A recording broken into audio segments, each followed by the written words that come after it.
a reforma tributária e os contratos a longo prazo, e a reforma do imposto de renda e os pequenos negócios. Essas atualizações tributárias, no quadro Minuto Tributário, são a pauta que a doutora Luciana Pereira da Costa traz a partir de agora, aqui no canal do Boca. Na Rádio Bandeirantes, Boca no Trombone, Minuto Tributário, os tributos passados a limpo. Agora a pauta é direito tributário, sim, sempre com as atualizações, as demandas do momento, com ela, a nossa especialista, doutora Luciana Pereira da Costa. Seja muito bem-vinda para mais uma edição do Boca aqui da Rádio Bandeirantes, na manhã desse sábado, doutora. Bom dia.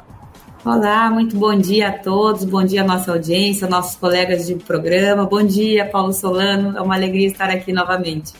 A gente que agradece aí a doutora sempre nos trazendo aí o que de mais recente acontece aí no mundo tributário, sempre com assuntos importantes que fazem parte aí, como a doutora Luciana mesmo frisa, né, do nosso dia a dia, né?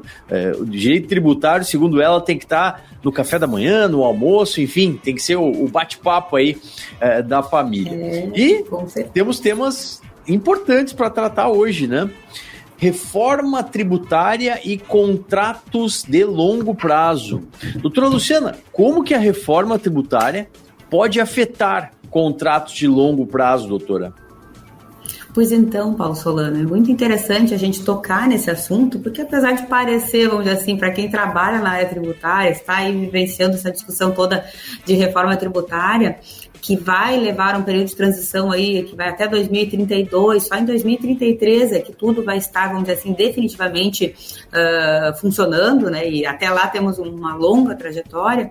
É interessante também pensar as empresas que trabalham com contratos de médio prazo, como é que elas vão tratar a formação de preço, né, a partir dos novos impostos, a partir das novas obrigações que vão advir dessa nova forma, dessa nova estrutura de tratar os impostos. E, além disso, a gente vai ter dois sistemas tributários, o que a gente conhece atualmente, né, e o novo que vai estar começando a vir. Então, eu tenho visto e estou voltando agora de um congresso lá de São Paulo, que a gente teve com tributaristas, do nosso grupo Mulheres Tributárias, estava muito interessante, e um dos temas em debate justamente foi esse, a preocupação que as empresas desde logo têm que ter, né, e a sugestão que a gente dá, assim, os especialistas na área tributária, né, é de que você que tem empresa e que tem contratos que vão adentrar, vamos dizer assim, nos períodos que a reforma tributária já vai começar a tratar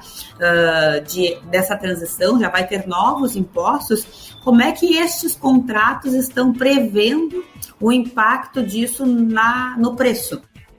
Quem vai pagar esta conta? Como é que vai ficar a conversa sobre isso? Sempre, e isso não é da área tributária, isso é uma regra, né, de vida, inclusive, mas no direito é muito presente, tudo que a gente conversa antes, tudo que a gente discute previamente, e para isso serve um contrato, né, para que na hora lá, que aconteça alguma coisa fora, vamos dizer assim, do previsto, o que vamos resolver? Com base no que está ali previsto no contrato. Então, a nossa sugestão, trazendo esse assunto aqui agora para os nossos ouvintes, é que eles que têm empresa, que estão fazendo esse tipo de negociação, que eles conversem com quem está, vamos dizer assim, na outra ponta, chamem para a mesa o advogado da área tributária, chamem para a mesa o pessoal da formação de preço e conversem para ver os impactos em cada caso, porque também cada setor vai ter um impacto diferente. Eu posso trazer aqui alguns exemplos, mas eu nunca vou esgotar esse assunto, porque cada setor vai ter um impacto e é interessante a gente ter a certeza de que o nosso contrato vai estar, vamos dizer assim, adequado ao que vai vir. Então, na medida do possível, trazer uma segurança jurídica dentro de um país como o nosso é muito importante. Sem dúvida. Bom, a senhora falou das surpresas, né, de se evitar surpresas. Porém, com a reforma tributária, tem algumas mudanças, né, que certamente vão ter que estar muito atentos. E uma delas, doutora, sugere a seguinte questão: será que a transição para CBS e IBS exige uma reavaliação urgente dos contratos para manutenção do chamado equilíbrio econômico, doutor? Interessante a gente falar sobre equilíbrio econômico, porque isto é motivo de levar um contrato para uma discussão judicial e talvez até anular algumas questões desse contrato de uma forma que não estava, vamos dizer assim, prevista no negócio, na operação inicialmente. Então, quando a gente fala de equilíbrio econômico, isso tem que chamar a atenção de quem está na empresa ali fazendo a redação dos contratos, porque lá na frente, a parte que se sentir lesada, e a reforma tributária vai alterar, vamos dizer assim, o equilíbrio econômico, com certeza, quem se sentir lesado pode trazer isso como um argumento para reabrir a discussão de todas as cláusulas do contrato, e aí é o judiciário que vai decidir, e independente de ser bom ou ser ruim, porque é necessário que se decida, nunca vão ser as mesmas condições que as próprias partes que estão contratando irão fazer. Então, com certeza, enfrente o problema, né? Retoma aqui, vai ter impacto sim, os novos impostos vão alterar a formação de preço e o equilíbrio econômico é um dos pontos trazidos, vamos dizer assim, para levar uma discussão judicial, e isso além de reestruturar, vamos dizer assim, o contrato por uma terceira pessoa que muitas vezes nem sabe do tipo de negócio que está ali dentro, que são muito específicos. Sim. Muitas vezes também o tempo que a gente leva para resolver uma questão quando ela vai para o judiciário termina perdendo até a razão de ser daquele negócio em si. Então, evitar esse tipo de desgaste. A gente está prevendo que isso vai acontecer. Enfrentem o problema antes, né, que ele realmente se torne um problema insolúvel. Perfeito, realmente tem que estar muito, mas muito atento para procurar o profissional habilitado para isso. Outro tema, doutor, outra pauta, transação de pequeno valor da AGU, Advocacia Geral da União. Pessoas físicas e pequenos negócios, doutora Luciana, com dívidas de até 60 salários mínimos, eles podem negociar com a AGU? Podem e devem. Né? Eu estou trazendo esse assunto justamente para trazer um alerta. As pessoas às vezes recebem uma notificação ou tem alguma questão que não conseguiram resolver e aquele débito está ali, ele está incomodando porque ele trava muitas coisas, a pessoa não consegue ter, vamos dizer assim, linhas de crédito, ela não consegue, vamos dizer assim, tem muitas transações que dependem de estar com vamos dizer assim, com tudo, com as contas, com o fisco, com o leão de acordo. Então, a gente traz essas notícias aqui para o programa para que as pessoas fiquem atentas, procurem um advogado, um contador. Primeira coisa também que eu quero trazer, antes de aderir simplesmente, olhe se realmente aquele valor é devido, entendam a sua dívida, né? Não fujam, vamos dizer assim, da matemática, entrem, vamos dizer assim, na conversa com os profissionais que vocês vão buscar e entendam por que aqueles valores estão sendo cobrados, realmente a base de cálculo está correta, a alíquota está sendo aplicada de uma forma correta, e a partir daí, sim, tem vários tipos de acordo que estão sendo propostos. Qual o melhor que eu posso fazer? Será que é possível, em algum caso, além de sair um pouco da adesão e ir para a negociação direto lá com a pessoa da Receita, que vai estar responsável por cuidar do meu processo, e eu fazer cláusulas específicas? Em alguns casos é. Então, tudo isso é importante a gente relembrar aqui as pessoas que podem, né, destravar a sua vida, às vezes tendo descontos, tendo um parcelamento adequado. Então, faz muito sentido olhar para isso com carinho.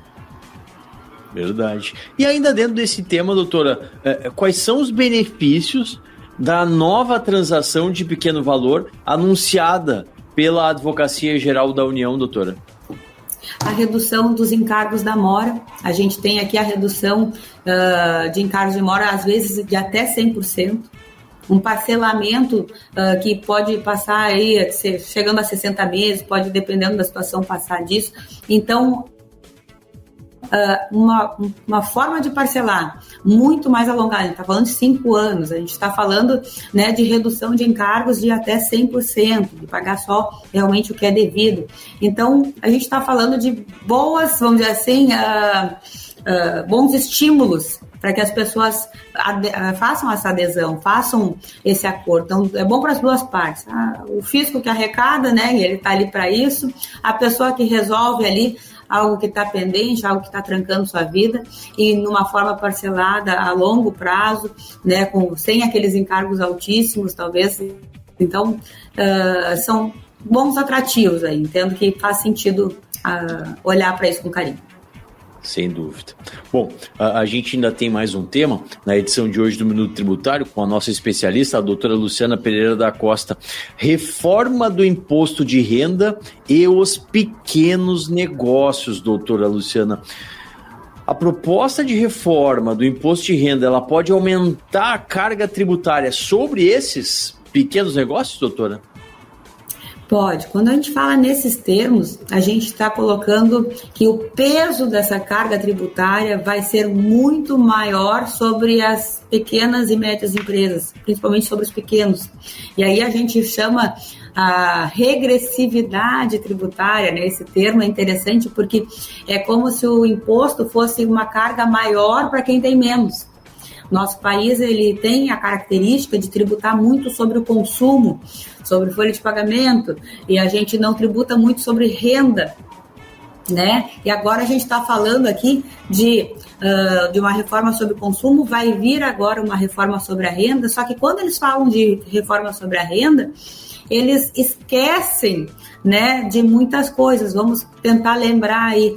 Quando um dinheiro entra para uma empresa, o faturamento entra, uma receita entra, ela já é tributada pela empresa ali em 34%. Se colocar imposto de renda, CSE, é 34% de carga em cima disso.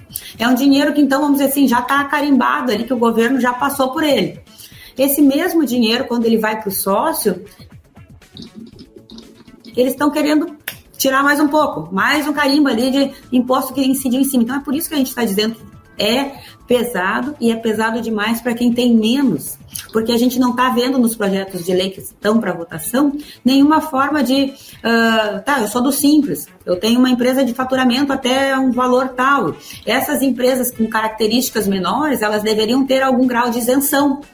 O que é considerado alta renda, né? Então a gente, quando falou ali que isenção do imposto de renda até R$5.000 para pessoa física, a gente relembrou, né, que se fosse atualizar lá desde 1996 os valores de isenção do imposto de renda daquela época para hoje, pela inflação, seria maior o valor, seria 6.120, se eu não me engano, o valor que a gente falou no programa sobre isso. Mesma lógica é os 50 mil quando estão trazendo aqui. A gente está pegando um valor histórico, um faturamento acima disso, um dividendo acima disso. Hoje não é uma alta renda. Vamos dizer que é uma baixa, mas também não é uma grande empresa. Qualquer pequena ou média empresa pode gerar isso e isso ser onerado. Esse é um dinheiro que já, como eu disse, já entrou, vamos dizer assim, taxado, e vai ser novamente o mesmo dinheiro quando ele ganha uma movimentação dentro da empresa para sair da pessoa jurídica para a física, mais um peso em cima. Então a gente fala de uma carga tributária muito alta, e a gente fala de uma carga tributária comparando com outros países, que o nosso país excede muito. Olhando para a América Latina, a nossa carga tributária sobre o PIB está em mais de 11%, além do que os outros tributam. Então, esses aspectos que são importantes a gente relembrar, nós como sociedade, quando a gente vê o parlamento votando, para que eles lembrem, né, que quem sustenta esse país são as empresas, principalmente as pequenas e médias, que são a maioria das empresas. Quem movimenta mesmo a nossa economia. Doutora Luciana, a gente está no finzinho aqui do nosso quadro, mas eu não quero me furtar de lhe perguntar, ainda dentro dessa pauta, por que a CNC está preocupada com a tributação de lucros e dividendos sem compensações, doutora?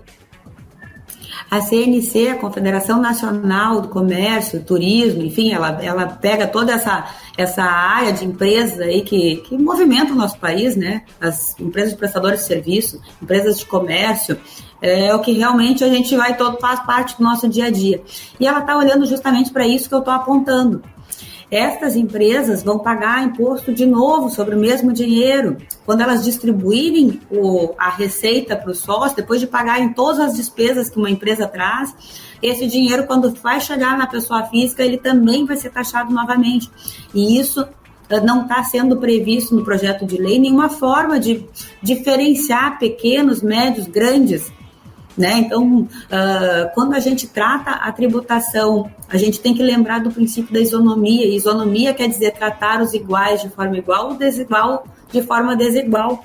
Eu estou pegando e colocando num saco só, num balaio só, tanto a pessoa que tem muito faturamento e distribui muito dividendo, quanto aquele que tem um faturamento apertado. Eu vou botar as mesmas alíquotas em cima de todos, sem diferenciação. Esta é a crítica que está sendo feita pela CNC, com toda a razão. E é isso que é, vamos dizer assim, é o papel da sociedade, né? Os órgãos, as instituições, as pessoas questionarem, mas vem cá, vocês vão votar isso sem prever diferenciações, vão tratar as pessoas como se elas fossem iguais, sendo que elas têm diferenças abissais, que são, vamos dizer assim, diferenciais para a sustentabilidade dos negócios. Esse é o ponto que está sendo levantado. É importante a gente trazer para um programa como esse, que tem uma grande audiência, que essas discussões estão sendo postas agora, né, e que a sociedade precisa estar atento, se posicionando. As redes sociais são um instrumento poderosíssimo para a gente se manifestar sobre isso, para que os parlamentares lá percebam que a sociedade não está gostando, não é de acordo com o que a gente outorgou a eles o poder para nos representar. Verdade. Atualizadíssimos. Agora estamos no Minuto Tributário de hoje com a doutora Luciana Pereira da Costa. Fala, turma! Gosta de conteúdo jurídico? Então aqui, o canal do Boca no Trombone é o espaço para você. E ainda, você pode mandar a sua dúvida e ser respondido por um dos nossos especialistas. Mas tem de seguir. Te inscreve agora!